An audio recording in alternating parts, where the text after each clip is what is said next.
আসসালামু আলাইকুম। ভাই, এসব কি শুরু হচ্ছে? তারা ক্ষমতা গেছে মাত্র একদিন।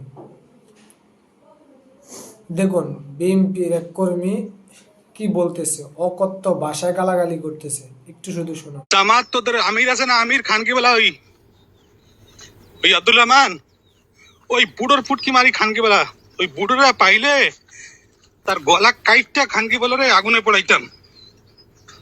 বলি জামাত খান কি বলা, এবার তো বিএনপি আইসে, দেখ না ওই বুড়োরা কোন না কোন জায়গায় গুলি মারবো খান কি বলা। যেদিন পাবো খান কি বলা রংপুরে, জামাত শুনেরা খান কি বলা, ওই বুড়োরে যেদিন পাবো রংপুর বা মিরপুর, বুঝলি তো, বা ফেনীতে, ফেনীতে আমার চাস্তো ভাই আছে, রংপুরে আমার খালাতো ভাই আছে, বুঝলি তো, আর মিরপুরের 2 নম্বরে তো আমি আছি। তোদেরকে খানকি বেলা খুঁজছে মাইরে একবার খানকি বেলা শেষ করে দেবো কুত্তার বাচ্চা। তোদের নবীরের পটকি মারবো, জামাতের তোদের পটকি মারবো কুত্তার বাচ্চা।